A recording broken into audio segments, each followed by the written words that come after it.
नमस्कार मैत्रिणींनो, श्री स्वामी समर्थ. मी वंदना, तुमचं वंदना फॅशन या चॅनलमध्ये खूप खूप अगदी मनापासून स्वागत आहे.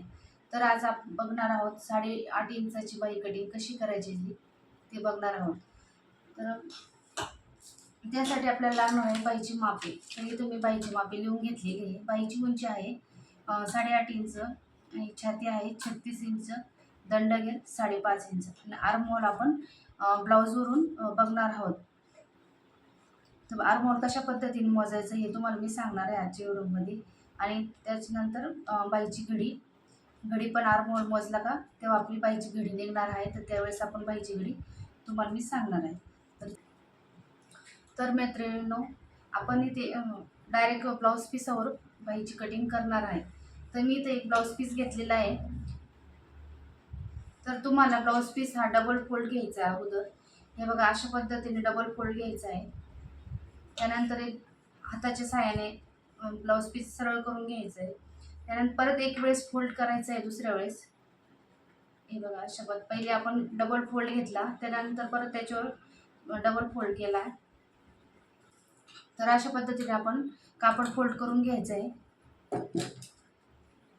तर त्यानंतर आपल्याला जो आर्महोल असतो तो मोजून घ्यायचा आहे.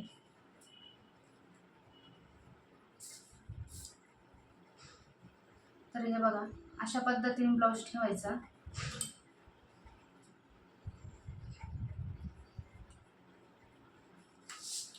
तर इथून शोल्डर पासून हा टेप असा गोल घेत घेत येत इथं आपल्याला आर्महोल निघणार आहे.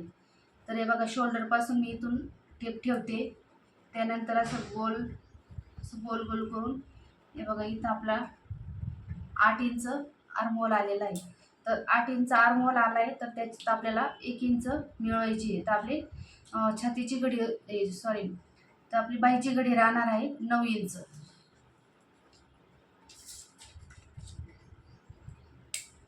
तर हे बघा, आपला आर्महोल आहे 8 इंच, त्याच्यात आपण 1 इंच मिळवायचं आहे. तर आपला आर्महोल झाला आहे 9 इंचाचा. तर बाहीची घडी आपली निघाली आहे 9 इंच. आणि छाती आपली किती 36 इंच छाती आहे. तर छातीचा जो चौथा भाग असतो 9 चौक 36, तर आपला जो छातीचा चौथा भाग 9 येतो. तर छातीची घडी आपली 9 असते. त्याच पद्धतीने बाहीची घडी पण 9च घेत असतो आपण. तर आपण ज्या मैत्रिणींना बाईची घडी कशी घ्यायची, तर आर्महोल काढून आपण बाईची घडी घेतलेली आहे. तर अशा पद्धतीने आर्महोल काढून पण आपल्याला बाईची घडी घेता येते. आणि जो छातीचा चौथा भाग आहे, तर चौथा भाग 9 इंच, तर चौथा भाग पण आपल्याला बाईची घडी म्हणून घेता येत असतो. तर इथं आपण आर्महोल घेतलेला आहे 8 इंच, त्यात 1 इंच मिळवला आहे, तर आपली 9 इंच. तर बाहीची घडी आपली झालेली आहे 9 इंच.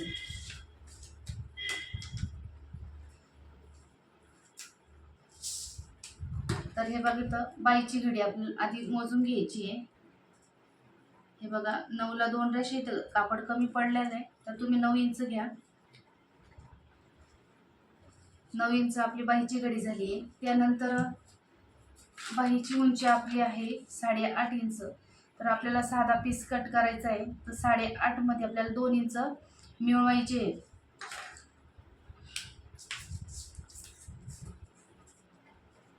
हे बघा, बाही उंची, तर बाहीची उंची आहे आपल्याला 8.5 इंच, त्याच्यात आपल्याला 2 मिळवायचे. तर आपली बाहीची उंची येणार आहे 10.5 इंच आणि आपली रेडी उंची आहे 8.5 इंच. तर आपण 2 इंच एक्स्ट्रा कशासाठी घेतले, की आपण खालच्या साईडने हात शिलाई करतो, त्यासाठी फोल्ड करण्यासाठी 1.5 इंच आणि अर्धा इंच व शिलाईची मार्जिनसाठी वरच्या साईडने अर्धा इंच शिलाई मार्जिन जाणार आहे. 1.5 इंच पट्टी फोल्ड करणार आहे, त्यासाठी 1.5 इंच जाणार आहे. तर आपण बाहीची उंची घ्यायची आपल्याला 10.5 इंच.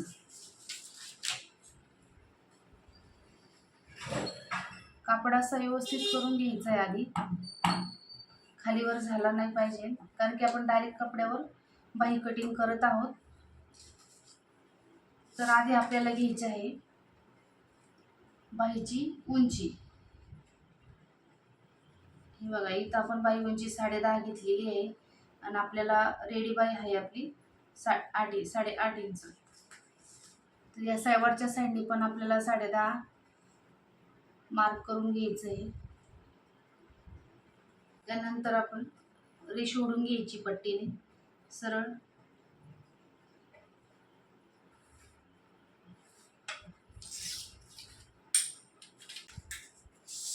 तर आपली बाहीची उंची झालेली आहे. आपण हा बॉक्स करून घेतलेला आहे. त्यानंतर आपल्याला कॅप हाईट घ्यायची. जी आपण बंद बाजू आहे त्या साईडने आपण बाहीची उंची घेतलेली आहे. वरच्या साईडने आपल्याला कॅप हाईट घ्यायची. जी खुली बाजू असते त्या साईडने बाहीची कॅप हाईट घ्यायची. तर काही मैत्रिणींना कॅप हाईट किती घ्यायची हे समजत नाही, तर कशा पद्धतीने कॅप हाईट काढायची ते पण तुम्हाला मी इथे सांगणार आहे.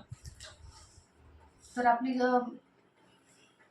बाहीची घडी आहे आपली 9 इंच. तर त्याच्यात आपल्याला अर्धा इंच मिळवायचं आहे, तर 9.5. तर ह्या जो हा कोपरा आहे या कोपऱ्यापासून असा टेप ठेवून तिरकस टेप ठेवत यायचं आहे. जिथं आपले 9.5 येणार आहे तिथं आपण मार्क करून घ्यायचं आहे.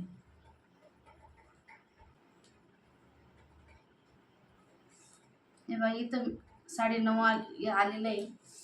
त्यानंतर आपल्याला इथून इथपर्यंत आपल्याला जी 1.5 इंचाची मार्जिन घेत असतो आपण, ती 1.5 इंचाची मार्जिन इथं 1.5 इंच घ्यायचे. तर हे बघा अशा पद्धतीने इथं 1.5 इंच घ्यायचे. सरळ रेष ओढून घ्यायची. तर आपली इथं कॅप हाईटची उंची निघाली 3 इंच. इथं कॅप हाईट आपली निघाली आहे 3 इंच आणि इथून सरळ आपल्याला 1.5 इंच घ्यायचे. आपली मार्जिन असते ती घ्यायची. त्यानंतर आपल्याला या साईडने 2 इंच इथे घ्यायचे आणि 1 इंच इथे घ्यायचे.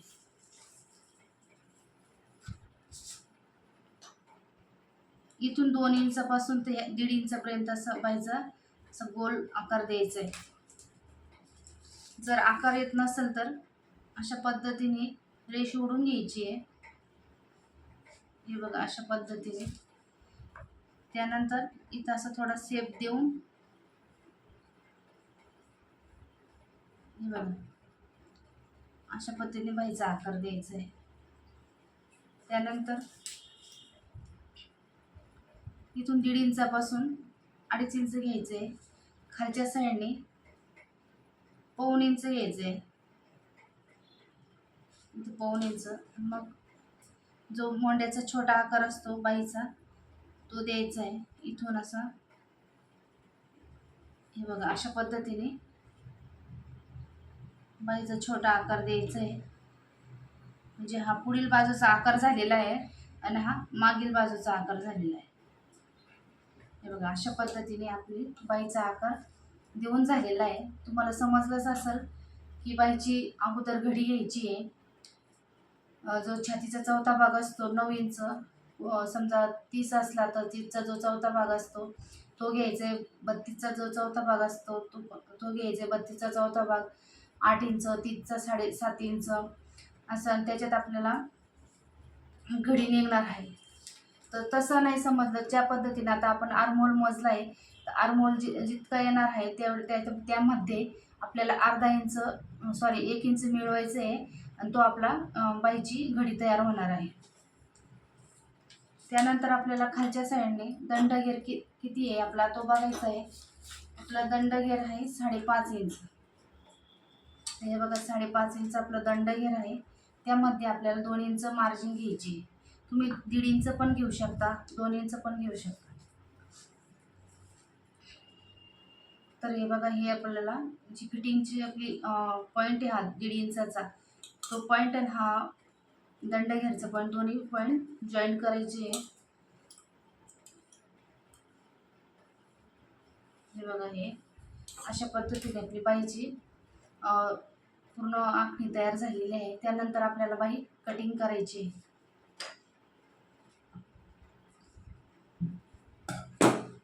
सगळ्यात प्रथम आपल्याला बाहीची घडी ही बंद बाजूने बाहीची घडीच्या बंद बाजू असते ना त्या बाजूने पूर्ण उंची घ्यायची आहे.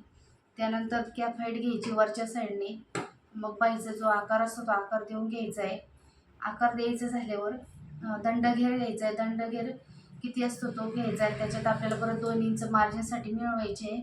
आणि आपण या रेषा दोन्ही पॉईंट जोडून घ्यायचे आणि त्यानंतर शेवट आपल्याला बाहीची कटिंग करायची. बाहीची कटिंग करत असताना अगोदर जो वरच्या बाजूचा जो आकार आहे, जो हा तुम्हाला आकार दिसतोय वरच्या साईडचा, हा आकार आधी कट करायचा आहे. त्यानंतर बाही सरळ करून खालच्या साईडचा आकार कट करायचा आहे आपल्याला.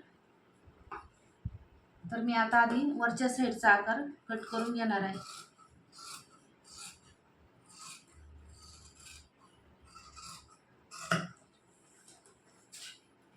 तर हे बघा मैत्रिणींनो, आपल्या वरच्या साईडचा आकार बाहीचा कट करून झालेला आहे.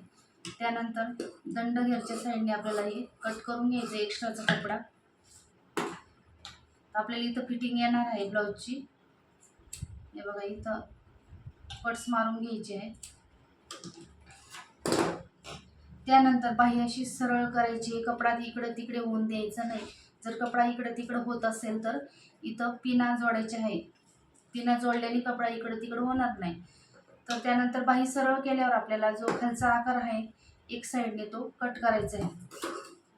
हे बघा असं एक साईडने आपण बाहीचा आकार कट करून घ्यायचा आहे. तर अशा पद्धतीने आपली बाही रेडी झालेली आहे. त्यानंतर परत दोन्ही बाजू एकावर एक ठेवून जो सेंटर असतो बाहीचा, जो मेन सेंटर असतो तिथं कट्स मारायचे. मग नंतर आपल्याला कळलं की हा बाहीचा जो सेंटर आहे तो कळला पाहिजे आपल्याला. त्यासाठी वरच्या साईडने कट्स मारून घ्यायचे. तर बघा मैत्रिणींनो, एकदम सोप्या पद्धतीने आपली बाहीची कटिंग रेडी झालेली आहे. ती पण डायरेक्ट आपल्या कपड्यावर आपण बाहीची कटिंग आज केलेली आहे. तर मैत्रिणींनो, अजून कोणी चॅनलला सबस्क्राईब केलेलं असेल तर चॅनलला सबस्क्राईब करा, लाईक करा, शेअर करा आणि कमेंट्सही करा, जेणे की मी तुमच्यासाठी नवीन नवीन व्हिडिओ बनवू शकेल.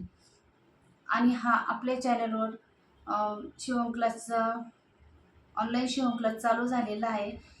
तर तुम्हाला फ्री शिवण क्लास शिकायचा असेल तर आपल्या चॅनलला अवश्य भेट द्या आणि घरबसल्या मोफत शिवण क्लास शिका.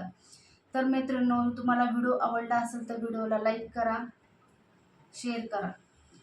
तर तुम्ही व्हिडिओ पूर्ण बघितल्याबद्दल तुमचे खूप खूप अगदी मनापासून धन्यवाद.